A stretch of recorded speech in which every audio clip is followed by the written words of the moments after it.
नमस्कार। आज हम लोग स्टार्ट करेंगे इक्विपोटेंशियल सरफेस 10 मिनट का वीडियो सीरीज में। इलेक्ट्रिक पोटेंशियल का सबसे आखिरी टॉपिक है। इसके बाद हम लोग स्टार्ट करेंगे इलेक्ट्रिक पोटेंशियल एनर्जी। स्टार्ट करते हैं। इलेक्ट्रिक इक्विपोटेंशियल सरफेस होता है क्या? सरफेस का मतलब तो आप जानते हो क्या होता है भाई। जैसे एक पन्ना एरिया को ही हम लोग सरफेस बोलते हैं, सीधा सीधा शब्दों में बोलूंगा तो ठीक है। तो जहां पे भी ऐसा एरिया बन रहा है तो उसको हम लोग क्या बोलेंगे? इक्विपोटेंशियल। उसको क्या बोलेंगे? सरफेस बोलेंगे। ऐसा इक्विपोटेंशियल क्यों बोलते हैं? क्योंकि उस सरफेस पे पोटेंशियल आपका हर जगह बराबर होता है। कैसे समझाते हो? देखो, हमने एक पॉइंट चार्ज लिया। पहले पॉइंट चार्ज के लिए समझाता हूँ। पॉइंट चार्ज, मान लेते हैं ये पॉइंट चार्ज है। इस पॉइंट चार्ज से आर डिस्टेंस पे पोटेंशियल कितना होगा? यदि आर है तो यहाँ पे पोटेंशियल के क्यू बाय आर। इमेजिन करके देखो, ये जो आर डिस्टेंस है इस पॉइंट ए से, इसका क्यू चार्ज है, वो आर डिस्टेंस एक ही डायरेक्शन में होगा क्या? मान के चलो, ऐसे समझ लो आप। जैसे ये मेरा पॉइंट चार्ज है, ये जो आर डिस्टेंस है, ये वाला मार्कर मेरा आर डिस्टेंस है। तो ये आर डिस्टेंस इधर ही होगा क्या? आर डिस्टेंस तो आप बोलोगे नीचे भी हो सकता है, आपकी तरफ भी हो सकता है, इधर भी हो सकता है, यू एंगल पे भी हो सकता है, नीचे भी हो सकता है। या यूं कहें कि ये जो आर डिस्टेंस है वो चारों तरफ कहीं पे भी हो सकता है। तो यानी आर डिस्टेंस फिक्स मान के यदि चारों तरफ मैं ड्रॉ करूंगा तो क्या मुझे मिलेगा? एक गोला मिलेगा। इमेजिन कर पा रहे हो ना दोस्त? तो जो गोला मिलेगा, वो गोला का डिस्टेंस इस पॉइंट से हर बार कितना होगा? आर। यदि डिस्टेंस मेरा आर रहा है हर बार, तो पोटेंशियल मैं हर बार क्या लिखूंगा? फॉर्मूला से जे क्यू बाय आर। तो मतलब वो जो सरफेस मुझे मिल रहा है, सभी point point point R distance वाले पॉइंट, जिस सर जहां पे वो लोग लाई कर रहा है, वो वहां मुझे एक सरफेस मिलेगा स्फेयर का।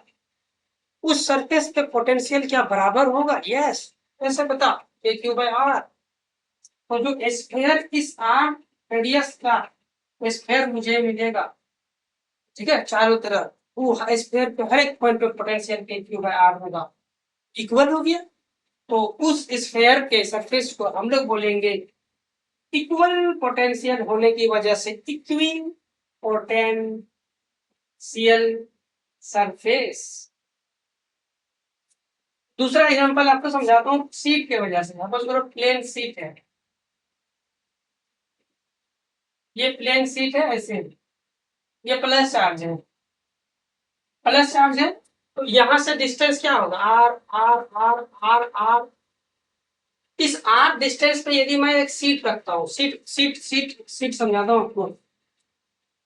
ये दिख रहा है, ये क्या है? सीट है आपका, ये सीट है।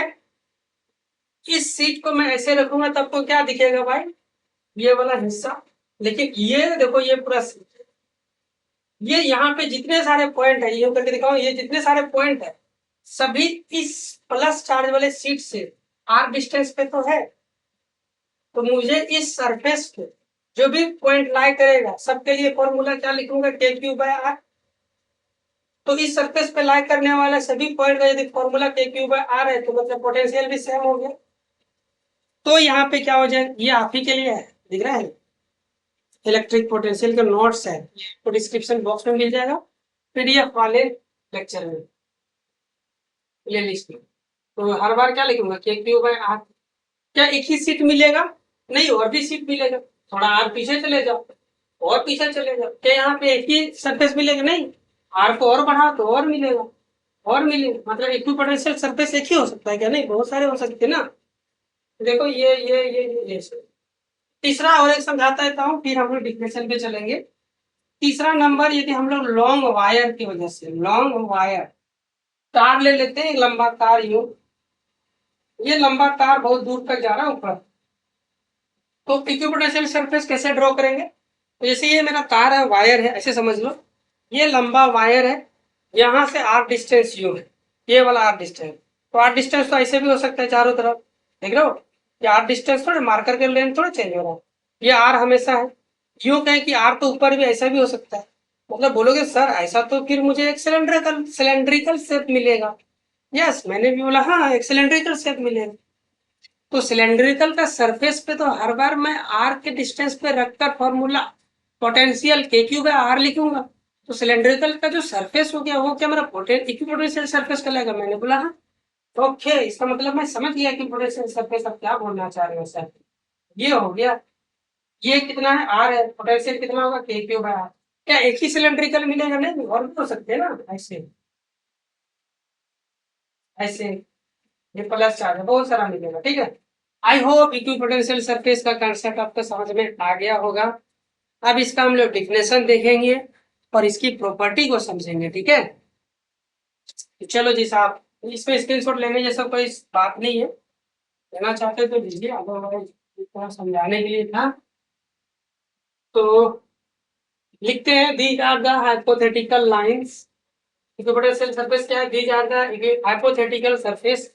ये हमें दिखता नहीं है सर, लेकिन इसका इफेक्ट दिखता है, इसीलिए हम लोग कल्पना में मान लिए कि यहाँ हम लोग का एक सरफेस ऐसा कुछ होगा। तो ये काल्पनिक सरफेस है, बट इफेक्ट दिखता है इसका, ठीक है। जैसे मैं यहाँ पे फूक मारूंगा, दोनों में काल्पनिक में समझिए क्या, आप भी अपने हाथ में फूक मारो, फूक मारोगे तो फूक में से हवा निकलता दिखता है क्या? लेकिन हवा का इफेक्ट तो दिखता है। तो हम कल्पना कर सकते हैं कि यहाँ पे हवा चल रही है, लेकिन दिख नहीं रहा, लेकिन है तो सही, है ना, उसको बोलते हैं हाइपोथेटिकल। यहाँ लिखेंगे दीज आर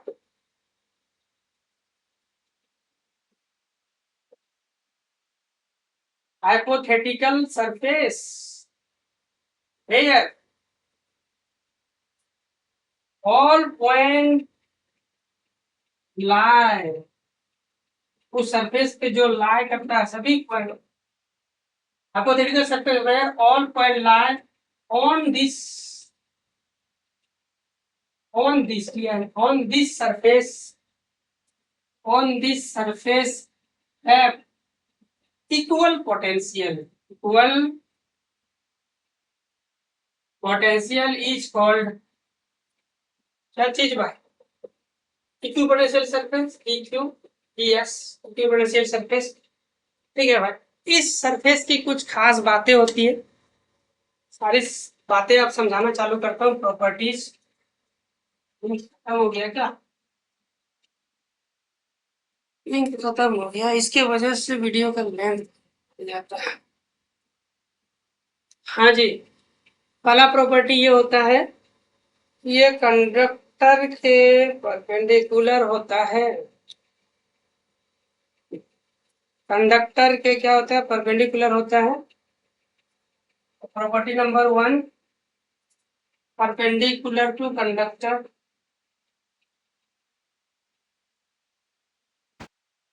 क्या लिख दिया दोस्त?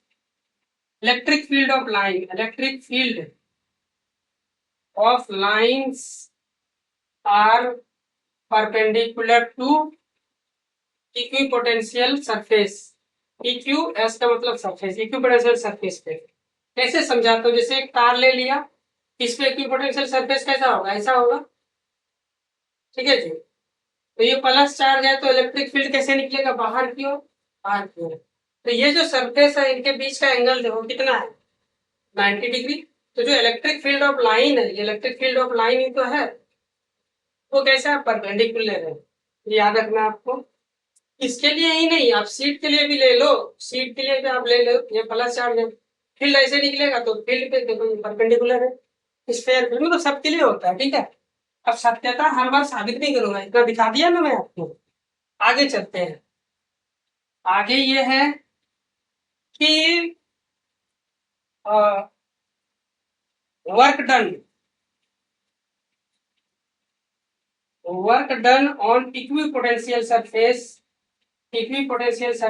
इज 0। मतलब इक्विपोटेंशियल सरफेस पे आप किसी पॉइंट चार्ज को मूव कराते हैं तो आपको कोई वर्क नहीं करना पड़ेगा, वो स्वतः मूव करता है, आराम से मूव करेगा, ठीक है। जैसे देखो, ये पॉइंट मेरा ए है, ये पॉइंट मेरा बी है, तो हम लोग जानते हैं B minus B A equal to क्या होता है? Work done per unit charge.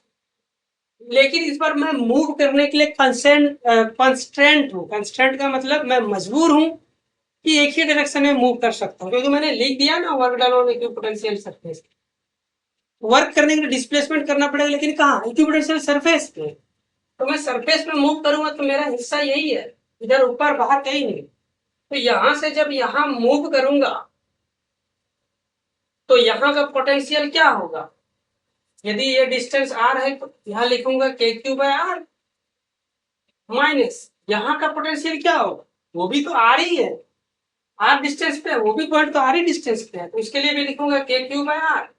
ये तो चमचम हो गया, तो इधर जीरो हो गया, क्यू को उधर बेचूंगा तो जीरो, ये वर्क डन क्या आ रहा है, जीरो आ रहा है, तो वर्क डन तो जीरो, दैट्स व्हाई यहाँ पे लिखा हूँ work done on equipotential surface is zero. Equipotential पे कोई वर्क डन नहीं होता है, ये समझा दिया आपको। तीसरा पॉइंट आपको याद रखना है, equipotential surface never intersect each other. Equipotential surface never intersect each other, never intersect each other, ठीक है, कभी भी एक दूसरे को इंटरसेक्ट नहीं करते हैं। यदि इंटरसेक्ट करेंगे तो क्या होगा, मान लेता हूं कि हमने, हाँ कैसे कैसे समझाऊंगा आपको, डायग्राम 3D में बनाना पड़ेगा, ऐसे ही समझ लो, मान लेता ये एक इक्विपोटेंशियल सरफेस था, ये दूसरा इक्विपोटेंशियल सरफेस है, जैसे ही ये एक दूसरे को इंटरसेक्ट करेगा तो इस पॉइंट पे टेंजेंट ड्रॉ करोगे तो ये, इस पॉइंट पे टेंजेंट ड्रॉ करोगे तो ये, तो टेंजेंट ड्रॉ करने पे हम लोग को क्या मिलता है, इलेक्ट्रिक फील्ड मिलेगा इक्विपोटेंशियल सरफेस। ये क्या हो जाएगा, दो दो इलेक्ट्रिक फील्ड का डायरेक्शन हो जाएगा, फिर वही गड़बड़ कहानी हो जाएगा, दो दो इलेक्ट्रिक फील्ड का डायरेक्शन एक पॉइंट पे नहीं मिल सकता है, तो ये कंसेप्ट भी गलत हो जाएगा, तो वही बात हो गई, फिर से वही बात नहीं बल्कि वही कंसेप्ट यहाँ पे फिर से अप्लाई हो गया, इसीलिए equipotential surface never intersect each other, ठीक है, ये हो गया हमारा। और एक आध दो कोई एग्जांपल बच गया तो मैं देख लेता हूँ।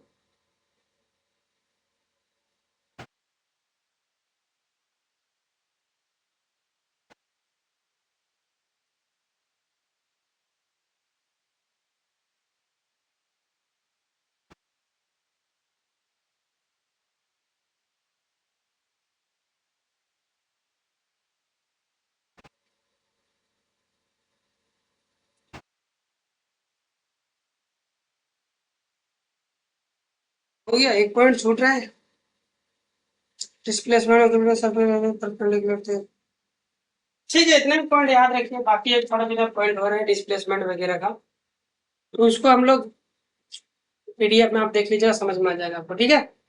Thank you so much, JAC board के लिए इतना ही सफिशियंट है, जो इंपॉर्टेंट बातें था मैं वो लिख दिया हूँ।